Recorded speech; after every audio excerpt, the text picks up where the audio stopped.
We are videoing this from our not very fancy apartment that we're in while we're waiting for Dougal to get fixed. We're in Austria.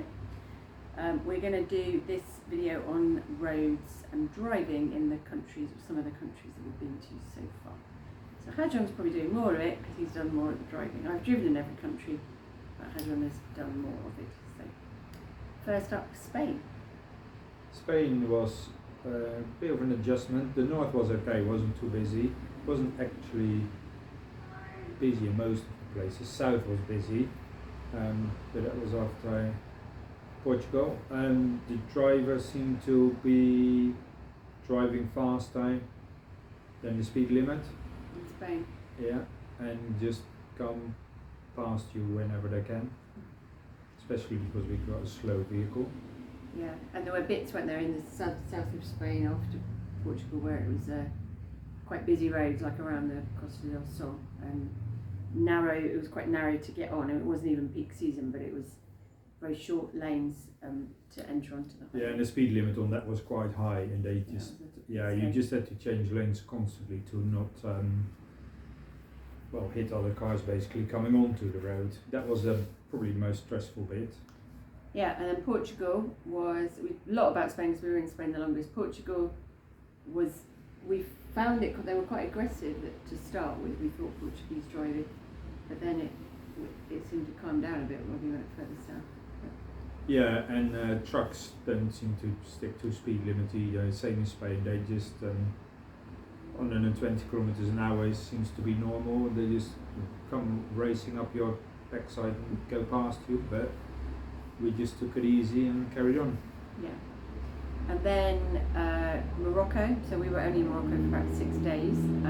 It's appropriate we're doing driving because you can hear on the video the cars outside the window. Yeah, so Morocco was quite funny. We weren't in the busiest bits, I wouldn't have wanted to be in Marrakesh driving. You had to really go for it, and I'm pretty sure we were the only people using our indicators, which was very funny. Yeah, the city was quite busy, but you know, if you just don't sit and wait till it's your turn, or don't sit and wait till there's a gap, just go and push in and you'll be fine. Yeah, and it was friendly enough, wasn't it? People weren't getting annoyed, no, particularly. but they're used to that kind of driving, I suppose. You have to drive how the locals drive, as they usually say. So then as we travelled up through Spain and then into France, we were only in France for a couple of weeks, but that was alright actually. That was. Yeah, it was back to people sticking to speed limits most of the time. Yeah. The trucks stuck to 80, maybe sometimes a little bit faster, but yeah, it was nice to not get them coming racing up to you and sit right behind you and try to overtake whenever they could. So yeah, that was a bit more pleasant. Yeah, and we haven't said much about road quality in those countries, have we? Like, I mean, was quite similar. I think the bits were fine and bits were potholy. So nothing major. Generalisations about those. No, the road conditions weren't great, but they weren't terrible either. No. So then we went from France to Slovenia. Sardinia. So we were 10 days in Sardinia, and it was nice driving, nice and quiet. Not a lot of traffic most of the time. The road condition was a little bit dodgy in quite a few places, but very clear roads, so swings and roundabouts. Yeah, the road condition wasn't that great on Sardinia, and they don't care about the rules. They just drive as fast as they can, thinking they're sitting in a Formula 1 car and come racing past you. But it was alright. It wasn't busy, so it was good. Yeah, so I guess we were out of season. And then Italy. That was fun. That was pretty similar to Sardinia, just a bit busier, and the same. They just seem to think they're sitting in a Formula 1 car racing and not stick to any speed limits on any place.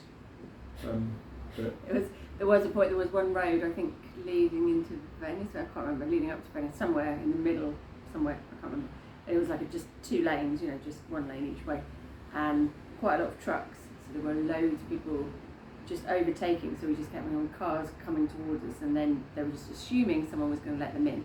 thankfully they did. Hadrian just held his nerve right. I was like, but that's fine, we survived. Yeah, just carry on. And then we went into Croatia and Slovenia. The roads were so much better. Yeah. People were just taking space behind you, waiting. We were less slower than the speed limit, and they were just waiting till they could overtake, and we're very, very gentle and good. And really, the road quality seemed to be like markedly. I mean, it was amazing. Just like you feel like you're in a car advert. There's just these long roads, amazing bridge constructions, mountain, and it was just lots of winding, but really, really well surfaced. So it was actually quite pleasant to drive on. So yeah, that's our first excerpt. We will update, assuming we get back onto the road to do some more of this. We will do a bit more on the other countries that we visit. Thanks for watching. Cheers. Bye bye.